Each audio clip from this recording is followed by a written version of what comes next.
Welcome back to WION World is One. Thank you so much for staying with us. My name is Hem Korsaro and here's what we've lined up for you on Speed News today.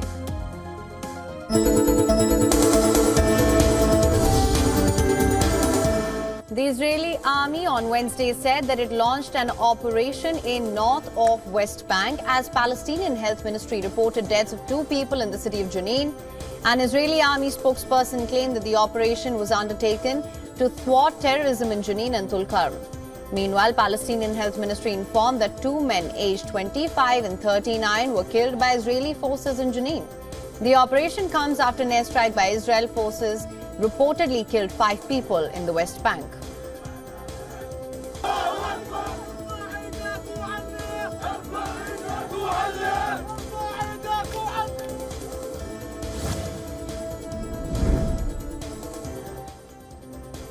An Israeli airstrike took out a pickup truck traveling in the northeast Lebanon, claiming that it was carrying military equipment. The report said that strikes targeted the pickup truck in a remote region in Lebanon near Syrian border, although the driver survived. The IDF sources said that the pickup was likely carrying a damaged rocket launcher on the way to be repaired. This comes 2 days after militant group Hezbollah launched hundreds of rockets against Israel in one of the most intense crossfires in last 10 months.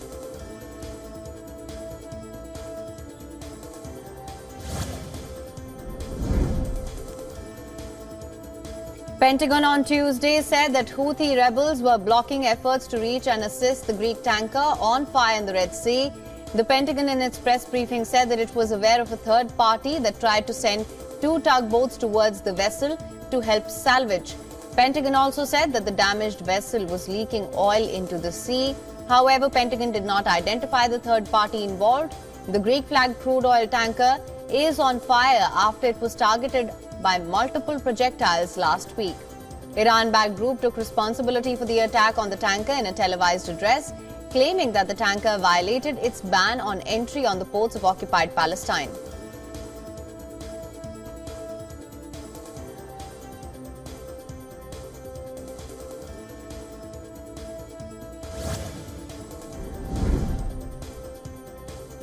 Russian missile and drone attacks targeting scores of Ukrainian regions left at least 6 people dead on Tuesday, a day after Moscow's biggest air attack on the war on Ukraine. In the central of Kryvyi, a missile wiped out a hotel, killing 3 people, while 3 people were killed in drone attacks on the southeastern Ukrainian city of Zaporizhzhia, and 4 were hurt in a missile strike on the northeastern region of Kharkiv. Ukrainian Air Force said it downed 5 of the 10 incoming missiles and 60 out of 81 drones during the attacks on Tuesday. President Zelensky vowed to retaliate against Russia for its attacks.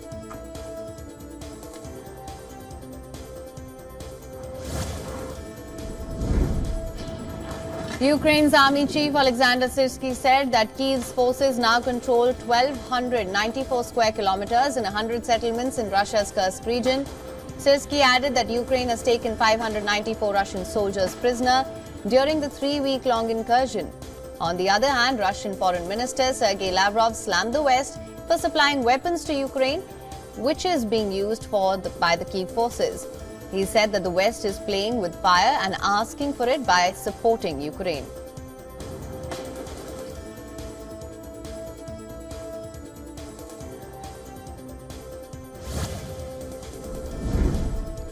Russian Defense Minister Andrei Belosov held a meeting on military security issues in the border areas of Belgorod, Bryansk and Kursk regions. He declared to provide everything necessary to the fighters on the front lines defending the country. Meanwhile, NATO Secretary General Jens Stoltenberg is convening a meeting of the NATO-Ukraine Council today at Kyiv's request. Ukrainian Defense Minister Rustem Umerov is expected to brief allies on the battlefield situation and priority capability needs.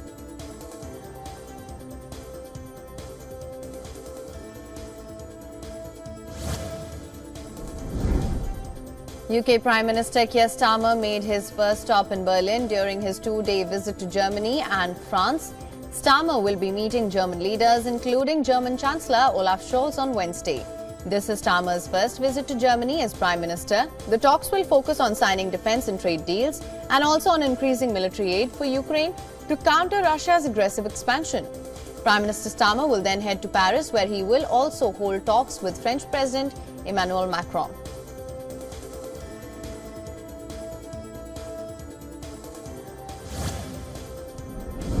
More than 70,000 students, including several Indians, face deportation scare after Canada tightened the rules for extension of work and study permits.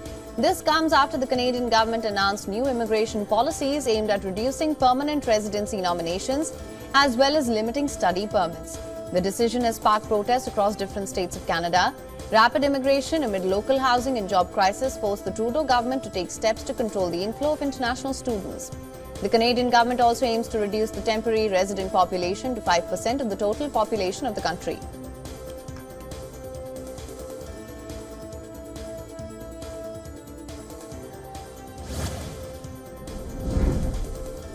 The outrage over the rape and murder of a trainee doctor at Arjikar Hospital in India's Kolkata continues. The main opposition party, BJP, has called for a 12-hour-long bandh today after hundreds of students clashed with police on Tuesday as they marched to the Secretariat. The supporters of the ruling Trinamool Congress and opposition BJP faced off during the 12-hour bandh called by the BJP. Trinamool Congress has accused the BJP of inciting unrest in the state. The BJP has called for a bandh in the protest of a violent crackdown by police on demonstrators. On Tuesday, police had fired water cannons and tear gas shells to disperse the protesters as they tried to break the barricades to the Secretariat.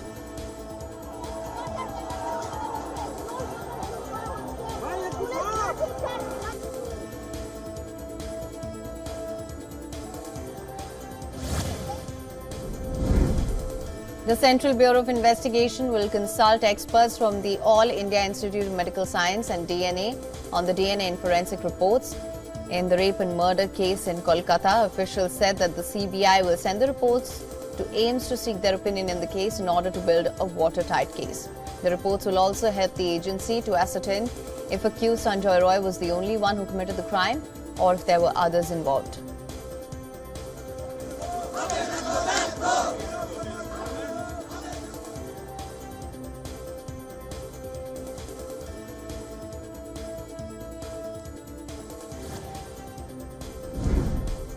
In the aftermath of the attacks carried out by the Baloch Liberation Army that killed more than 100 people in Balochistan, a railway bridge which served as a colonial link between the Balochistan province and the rest of Pakistan collapsed. The bridge was bombed by the militants in one of the coordinated attacks. This led to the suspension of rail traffic in Quetta. According to reports, 10 people, including 4 paramilitary officers, were killed in the Kalad district and 40 armed personnel died in the Lasbela district. Pakistan's Interior Minister Mohsin Naqvi called the attacks part of a well-thought-out plan to create anarchy in Pakistan.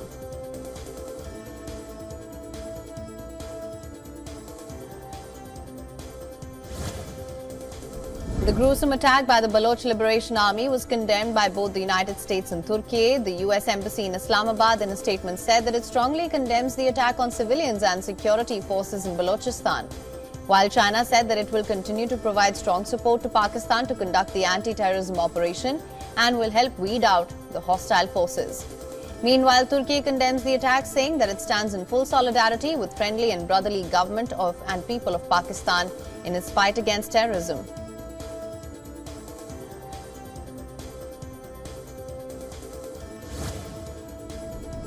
North Korean leader Kim Jong-un oversaw the test firing of an upgraded 240mm rocket launcher system on Wednesday.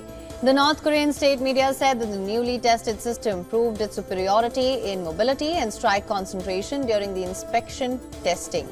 Earlier this week, Kim also witnessed the test of new suicide drones that took off and destroyed mock tank targets. Kim had also instructed the researchers involved in the development of drones to integrate artificial intelligence into the unmanned vehicles.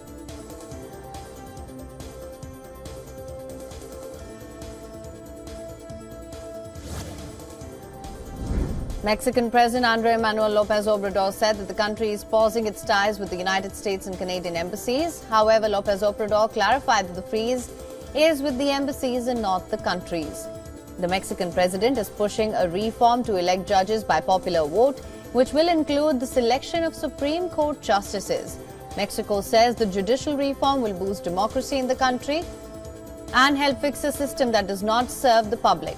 However, the United States and Canada have expressed concerns, saying that the new reforms might adversely impact investments.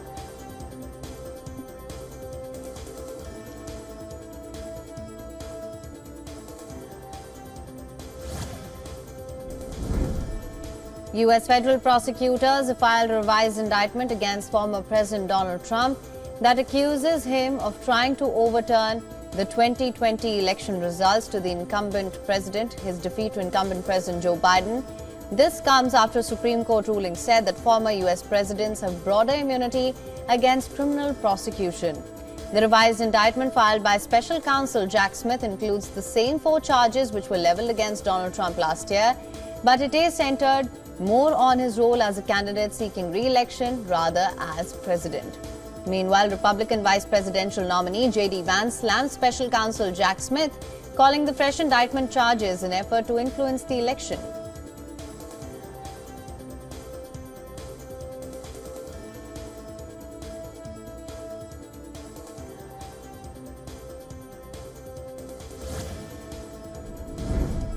Social media platform X experienced outages late on Tuesday, with over 36,500 reports in the U.S. at the peak of the outage. According to outage tracking website, which tracks outages by collating status reports from several sources including users, it also showed over 3,300 reports of outages in Canada, 1,600 in the UK, and the cause of the outage is not yet known, and X is yet to respond to these reports.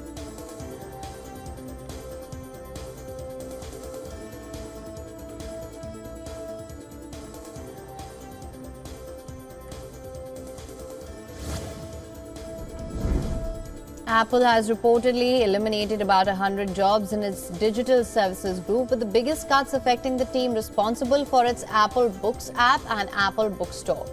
A report by Bloomberg News suggests the layoffs include some engineering roles and other services like teams like the ones that run Apple News. Apple has declined to comment on the Bloomberg News report. It has been reorganizing teams amid shifting priorities, including artificial intelligence. It has previously suspended work on its next high-end vision headset and shuttered a project to design and develop its own smartwatch displays.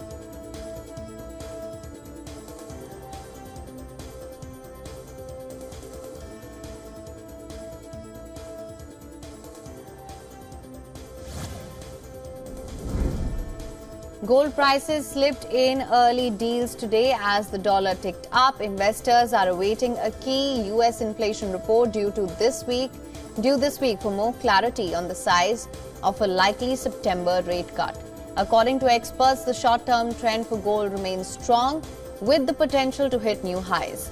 In the longer term, it may face resistance around $2,600, according to brokerage reports. Market participants are looking forward to release the use of U.S. personal consumption expenditure data that's due on Friday.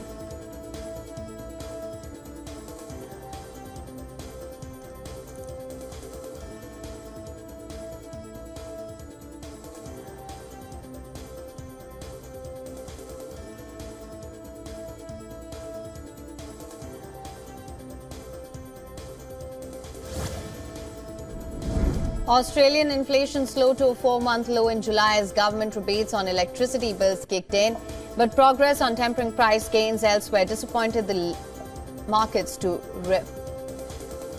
rear back the chance of near-term cut in interest rates. The consumer price index rose at an annual pace of 3.5% in July. That was down from 3.8% in June. The figure was slightly above forecast of 3.4%, leading markets to slightly lengthen the odds of a first easing from the Reserve Bank of Australia in November.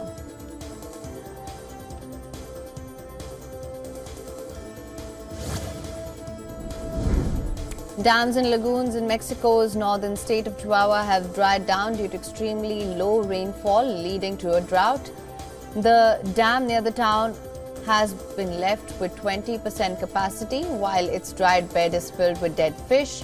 The dwindling water levels have also emptied the wells, disabling the farmers from sowing their crops. Beekeepers in the region have also been hit as bees are dying in huge numbers since wildflowers have drastically reduced.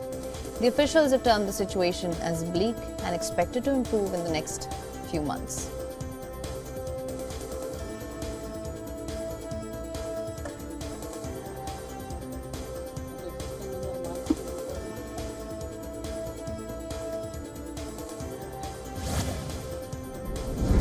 Smog from wildfire originating from Sao Paulo state has reached the city of Manaus. The smoke affected Manaus as well as several roads and other towns, affecting elderly adults the most. Fires in Sao Paulo state, which started last week, quickly engulfed a large area due to dry season in the region. The fire so far destroyed thousands of hectares of sugarcane plantations, sending smoke towards nearby cities.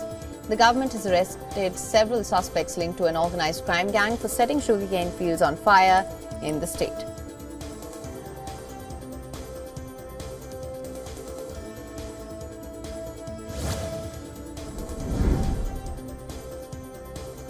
Incessant heavy rain has devastated India's Gujarat, killing 7 people, with 7 others reported missing due to rain-related incidents. Indian Army National Disaster Response teams were called in to assist in the rescue and search operations. Over 15,000 people have been evacuated and more than 300 rescued in different districts at water levels in dams and rivers rose amid incessant rainfall. The weather agency has predicted heavy rainfall at isolated places today and tomorrow in North Gujarat. Meanwhile, in Saurashtra and Kutch, extremely heavy rainfall is expected until the 30th of August.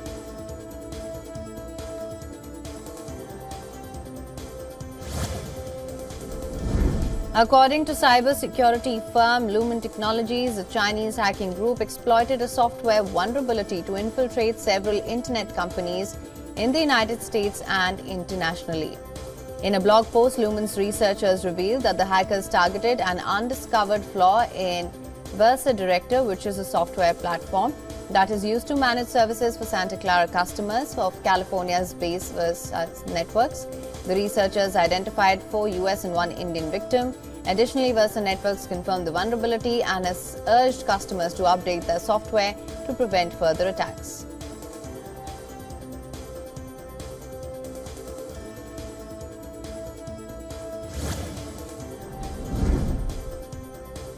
Iran's supreme leader has called for strict regulations of the cyberspace. Khamenei has cited the arrest of Telegram's founder Pavel Durov as an example of how other countries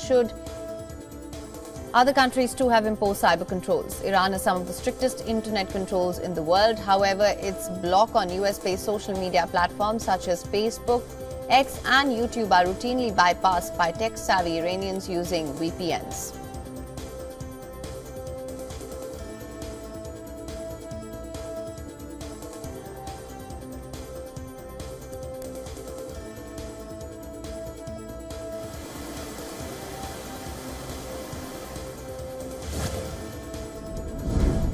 A recent study that analyzed over 500 medical devices found that nearly half of those approved by the US Food and Drug Administration (FDA) lack clinical validation data.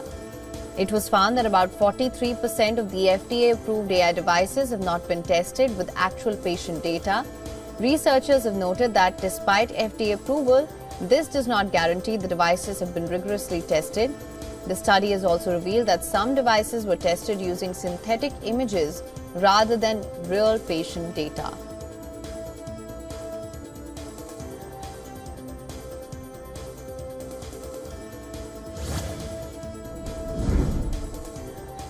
What if we tell you there is a smartwatch that you could use which can warn you of dehydration and heat strokes? Called S-Cool 1000.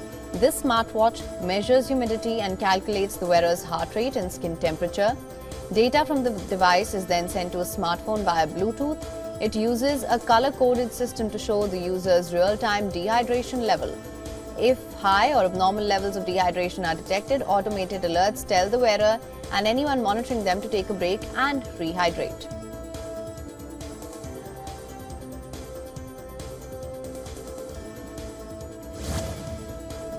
For latest news, download the WION app and subscribe to our YouTube channel.